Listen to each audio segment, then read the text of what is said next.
Et pour parler davantage de ce sujet, on a en ligne Dr Ahmed Mahmoud, rédacteur en chef à El Ahram, à la Fondation El Ahram. Bonjour monsieur.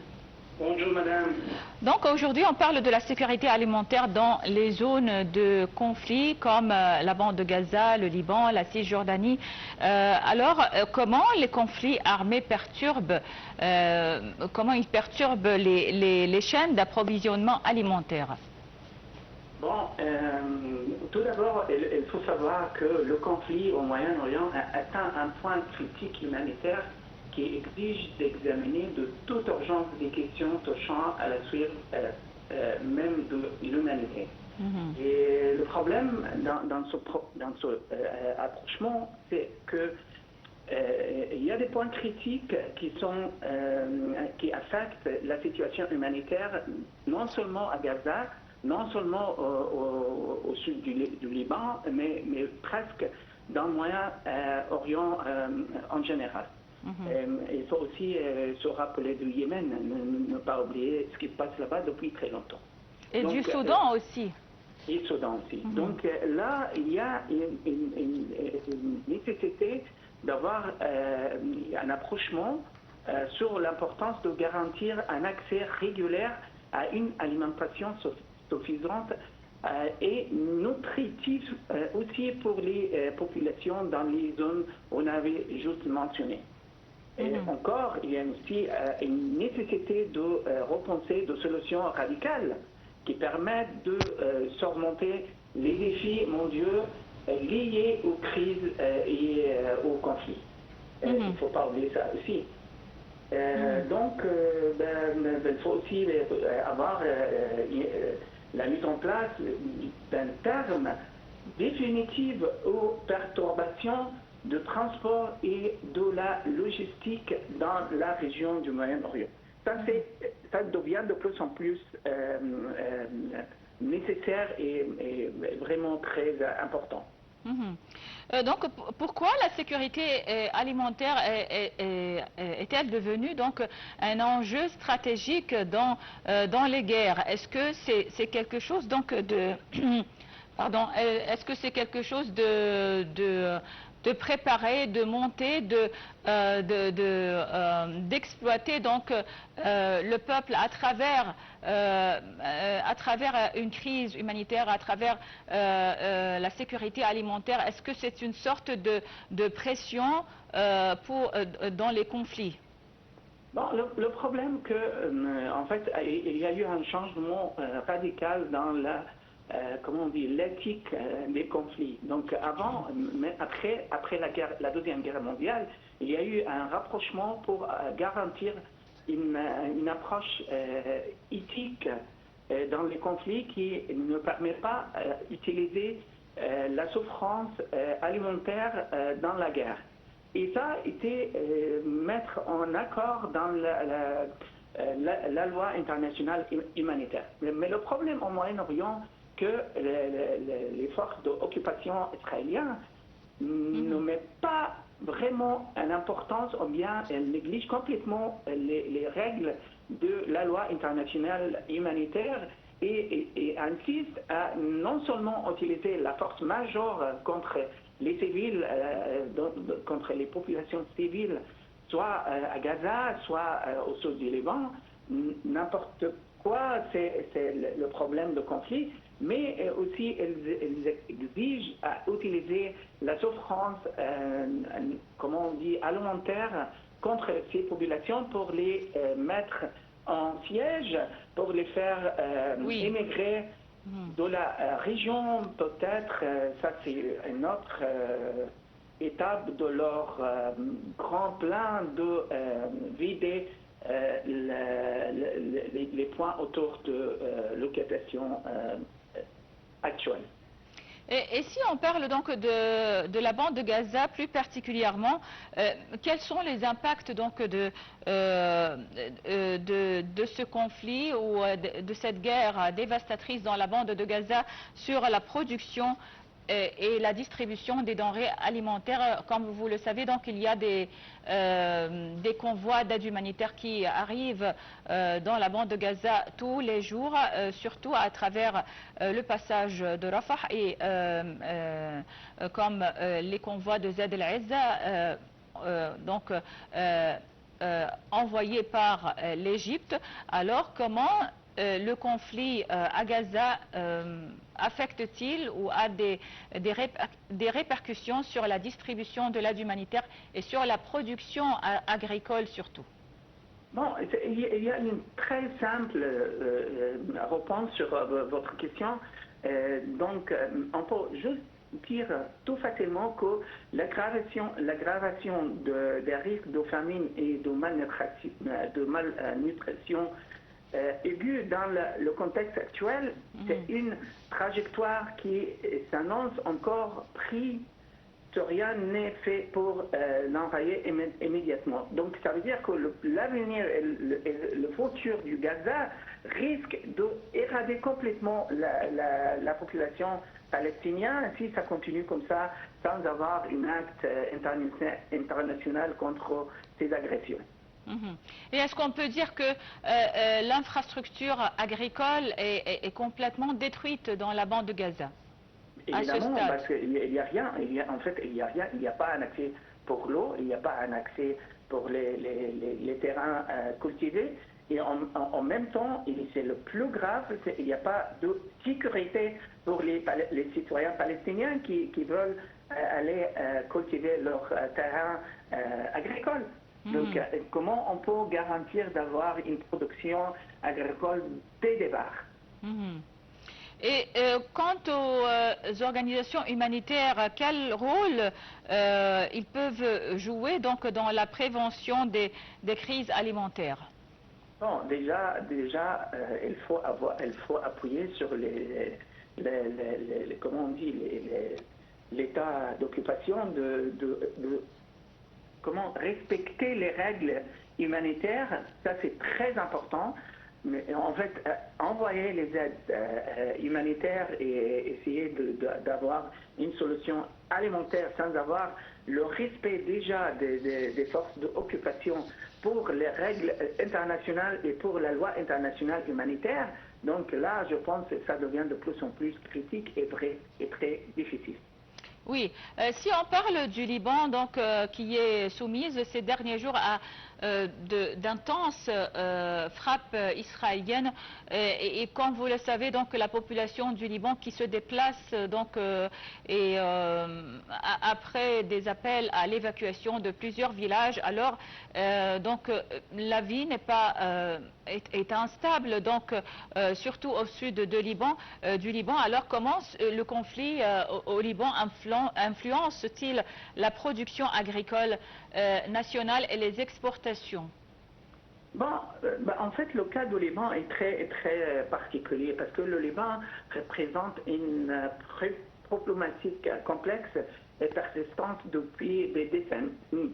Et les événements récents n'ont fait que accentuer la profondeur de sa crise.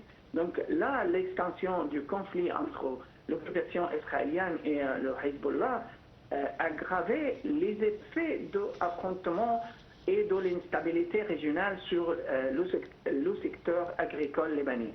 Aussi, l'accentuation des retombées de la crise économique et l'affrontement du pouvoir d'achat et des citoyens pour accéder à la production alimentaire locale devient de plus en plus difficile.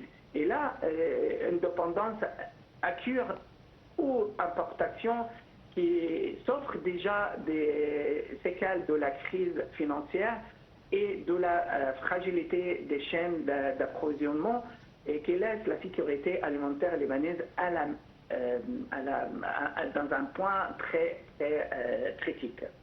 Oui. Et selon vous, donc, est-ce que les aides humanitaires qui parviennent dans les zones de conflit comme à Gaza, au Liban, au Soudan et au Yémen, comme vous venez de dire, est-ce que ces aides humanitaires de la part des pays étrangers, de la part des organisations non gouvernementales, est-ce que c'est suffisant pour ces pays? Laisse-moi parler un petit peu du travail des organisations humanitaires. Moi, je travaillais déjà 4 ans avec la Croix-Rouge internationale et j'ai eu quand même comment on dit, une mission de 6 mois au Darfour en 2006. Et je voyais comment c'est difficile d'avoir accès aux régions sous conflit pour avoir pour distribuer l'aide humanitaire ou bien alimentaire en plus. Ça risque beaucoup de choses et en fait ça devient de plus en plus difficile parce qu'il y a quand même, comment on dit, le travail des délégués des organisations internationales devient de plus en plus en risque dans les zones de conflit et on a vu plein de cas d'assassination dans des endroits où il y a un conflit militaire. Donc là, à mon avis, la solution, ce n'est pas d'avoir l'aide, mais c'est de garantir de bien avoir un accès pour la distribuer et aussi pour bien appuyer sur les forces en conflit de respecter la loi internationale humanitaire. Et est-ce que vous voyez jusqu'à présent que, à ce stade, donc, les forces de l'occupation israélienne, est-ce qu'ils respectent donc ce travail des organisations d'aide humanitaire? Autant que l'Occident ne joue pas un rôle strict et fort pour pousser l'occupation israélienne de respecter la loi, de respecter les règles humanitaires dans le conflit. Là, on n'a pas une résolution facile bientôt. Oui. On affronte donc un autre problème qui est parallèle à l'insécurité alimentaire, c'est la hausse des prix, surtout des denrées alimentaires, des produits pétroliers, le carburant et les autres produits pétroliers. Alors, comment cette hausse des prix alimentaires affecte-t-elle les populations donc les plus vulnérables et les populations qui sont soumises à des conflits? Là, on parle aussi de la manque comment on dit, de pétrole, d'électricité, de moyens de vie humanitaires régulières et propres. Et là, ça vient toujours le respect les besoins humanitaires des citoyens civils et qui sont en siège entre deux forces majeures qui sont en conflit. Donc là, à mon avis, on va toujours revenir au principe essentiel, c'est comment appuyer sur la force d'occupation israélienne de respecter la loi internationale humanitaire et de ne pas, comment on dit, érader toutes les possibilités d'avoir une solution humanitaire pour les gens qui sont sous le conflit. Et donc, les effets à long terme de cette insécurité alimentaire, surtout pour les enfants et pour la santé publique, est-ce que ça va donc, on peut dire, engendrer des maladies si cette crise persiste? Mais bien sûr, ça va avoir aussi des générations qui sont faibles, qui n'ont pas une santé, une base de santé normale, quoi. Ça devient de plus en plus une souffrance pour les peuples palestiniens et à mon avis ça va continuer pour longtemps si on n'intervient pas très rapidement par les forces internationales. Oui. Monsieur Ahmed Mahmoud, docteur Ahmed Mahmoud, est-ce qu'on peut dire que on peut garantir ou assurer la sécurité alimentaire dans les zones de conflit sans parvenir à une solution politique dans ces pays donc concernés? Jamais, jamais, jamais. Sans avoir une volonté politique étrangère de l'Europe, les États-Unis, et pour appuyer sur la force d'occupation israélienne d'arrêter de ne pas respecter la loi internationale, de ne pas respecter l'humanitaire, donc on ne va pas avoir une solution facile et proche pour les problèmes alimentaires et aussi de santé et dans les zones de conflit. Mais je pense qu'on peut, donc c'est faisable qu'on continue à négocier un cessez-le-feu, par exemple, dans la bande de Gaza ou au Liban, au Soudan, par exemple, mais en parallèle, on garantit donc l'alimentation, l'aide humanitaire, les organisations qui distribuent donc de l'aide humanitaire, on peut garantir cela en parallèle, je pense. Bah, ça revient toujours dans les négociations, et évidemment, mais la négociation, ça veut dire en politique, ça veut dire en discussion, ça veut dire en essayer d'avoir un consensus humanitaire sur les besoins des citoyens civils qui sont, comment on dit, en siège dans le conflit sans avoir la volonté d'être là-dessus. Oui. Bon, alors, docteur Ahmed Mahmoud, ma dernière question, c'est sur la communauté internationale, bien sûr. Elle doit, je pense, jouer un rôle pour garantir ou pour protéger les systèmes alimentaires dans les zones de conflit. Quel rôle, donc, la communauté internationale, les instances, les grandes instances internationales comme l'Union européenne, par exemple, comme les Nations Unies, quel est leur rôle pour protéger donc la sécurité alimentaire des civils dans les zones de conflit? Bon, laisse-moi essayer de sauver la réponse de cette question. Donc, pour sortir de ce tunnel sombre, il est impératif que les pays occidentaux et plus particulièrement les États-Unis adoptent une position ferme et résolue face au conflit en contraignant les forces d'occupation australiennes à se conformer aux dispositions de droit international humanitaire.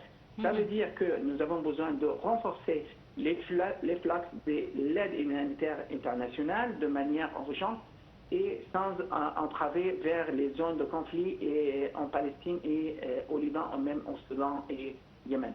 Aussi apporter un soutien direct et rapide aux agriculteurs afin de relancer la production locale et encore développer des chaînes d'approvisionnement alternatives qui soient plus résilientes et durables face aux chocs militaires et sécuritaires et finalement activer la coopération régionale et internationale pour garantir une véritable fil de sécurité alimentaire pour les victimes de conflits armés. Oui, et est-ce que vous voyez qu'une réforme des Nations Unies, de l'Organisation des Nations Unies en ce moment est donc indispensable, la présence des pays africains au sein des Nations Unies est indispensable en ce moment pour donc essayer de mettre fin ou de résoudre ces problèmes de sécurité alimentaire? Bien sûr, bien sûr. De toute façon, il faut se rappeler que nous sommes tous des êtres humains, que nous sommes tous dans le même comment on dit, bateau. Situation. Oui, dans la même vie, et il faut coopérer pour essayer de, comment on dit, diminuer la souffrance des autres dans le monde entier. Alors, docteur Ahmed Mahmoud, rédacteur en chef à la Fondation Al-Ahram, merci beaucoup pour votre intervention. Passez une excellente journée. Donc, une courte pause et on revient pour la suite de Bonjour l'Égypte.